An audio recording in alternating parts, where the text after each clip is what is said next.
Hello everyone, welcome to Saman Yapa YouTube channel. අදත් සුපුරුදු විදිහටම ඔයාගේ කතාව ලස්සන කරගන්න අත්‍යවශ්‍ය වන රටාවක් අරගෙනයි මම ආවේ. මම තාම රෙදි හොදලාවත් නැහැ. එයා තාම නැගිටලාවත් නැහැ. මෙන්න මේ වගේ අදහස් කොහොමද කියන්නේ කියලායි මේ වීඩියෝවෙන් කතා කරන්නේ. පාඩමේ මුල ඉඳන් අවසානයේ දක්වා හොඳින් ශ්‍රවණය කිරීම, වීඩියෝව ස්කිප් නොකර නැරඹීම අත්‍යවශ්‍ය වෙනවා.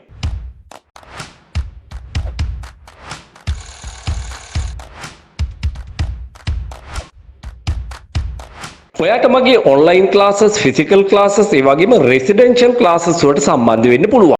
මම තවම දවල්ට උයලවත් නැහැ. දැන් මෙතනදී අපිට අත්‍යවශ්‍ය වෙන වචන තමයි තවම කියනකොට yet කියන වචනය භාවිතා කරන්න ඕනේ.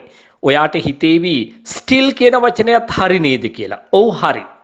ඒක සාමාන්‍යයෙන් අපි භාවිතා කරන්නේ ඇත අර්ථයේ වාක්‍යවල. නමුත් නැත අර්ථයේ වාක්‍යවලදී බහුලව යෙදෙන්නේ yet. තවත් ඒක විශේෂ වෙනවා present perfect tense එකත් එක්ක negative form එකේදී භාවිතා කරනකොට.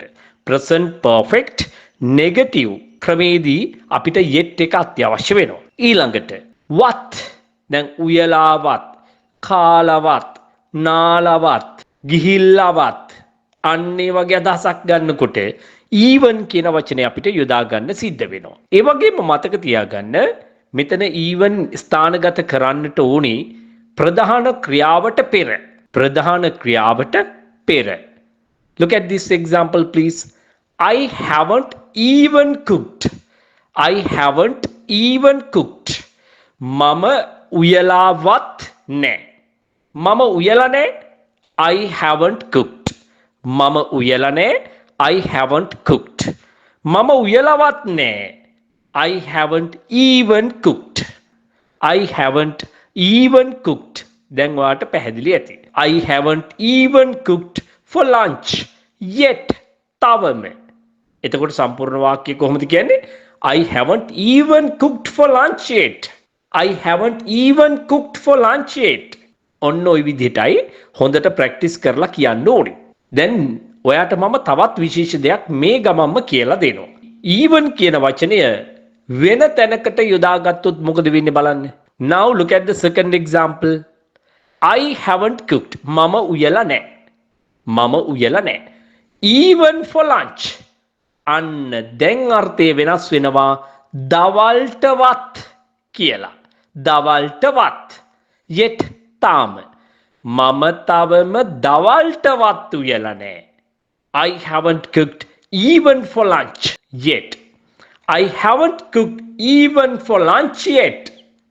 You know, I haven't cooked even for lunch yet. ඔයා දන්නවද? මම තාම දවල්ටවත් උයලා නැහැ. මම තාම දවල්ටවත් උයලා නැහැ. I haven't cooked even for lunch.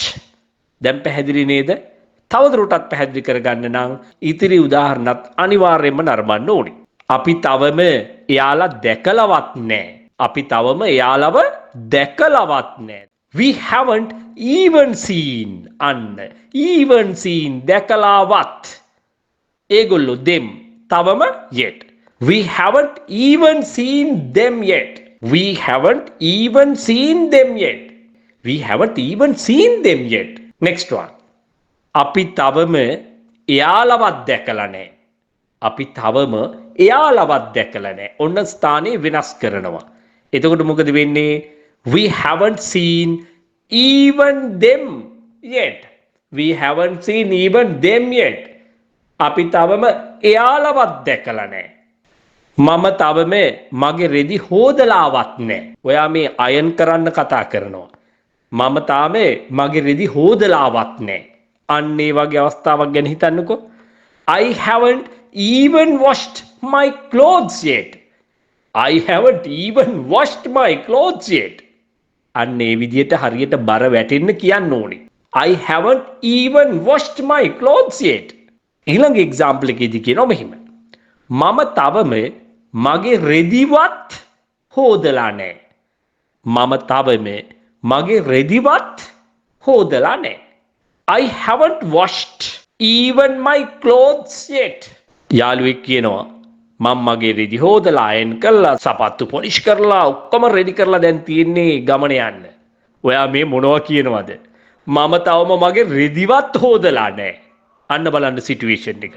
මම තවම මගේ රෙදිවත් හොදලා නැහැ. I haven't washed even my clothes yet.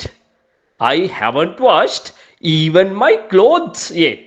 එයා තවම ඒ ගැන හිතලවත් නැහැ. එයා තවම ඒ ගැන හිතලවත් නැහැ. He hasn't even thought about it yet. He hasn't even thought about it yet. එහෙම නැත්නම් she hasn't even thought about it yet. Even thought about it yet. ඉතින් ඔහොම පුරුදු වෙන කාලේ කිව්වට පුරුදු වුණාට පස්සේ ඔහොම වචනෙන් වචනේ කියන්නේ නැහැ. She hasn't even thought about it yet. ඔන්න ඊළඟට අපි මෙහෙම කියනවා. එයා තවම ඒ ගැනවත් හිතලා නැහැ. ඔන්න දැන් අර වත් කියන කොටස අපි එකතු කරලා තියෙන වෙන වචනයකට. එයා තවම ඒ ගැනවත් හිතලා නැහැ. He or she, you can start with he or she, hasn't thought even about it yet. She hasn't thought even about it. She hasn't thought even about it yet. මන් තාම යත් එක කතා කරලවත් නැහැ. අන්න දැන් ක්‍රියාපදයට තමයි වත් කියලා එකතු කරලා තියෙන්නේ. එතකොට even දාන්න ඕනේ ප්‍රධාන ක්‍රියාවට පෙර. I haven't even talked. අන්න කතා කරලාවත් even talked with him or with her. Yet තවම I haven't even talked with him yet. I haven't even talked with him yet. I haven't even talked with her yet. මම තවම එයත් එක්කවත් කතා කරලා නැහැ. මම තාම එයත් එක්කවත් කතා කරලා නැහැ. I haven't talked even with him yet. I haven't talked even with him yet. මම තාම එහෙ ගිහිල්ලාවත් නැහැ. I haven't even been there yet. You know, I haven't even been there yet. ඔයා දන්නවද? මම තාම එහෙ ගිහිල්ලාවත් නැහැ. දැන් නෝක චුට්ටක් වෙනස් කළොත් මෙහිම. මම තවම එහෙවත් ගිහිල්ලා නැහැ. I haven't been even there yet. I haven't been to even there yet. ඕනනම් උතන to යොදන්නත් පුළුවන්. ඒකට හේතුව තමයි there කියන වචනය noun එකක් විදිහට භාවිතා කරනකොට to යොදන්න පුළුවන්. ඒක adverb එකක් විදිහටත් යෙදෙනවා. එතකොට preposition නිපාත පදයේ වන to අවශ්‍ය වෙන්නේ නැහැ. I haven't been even there yet.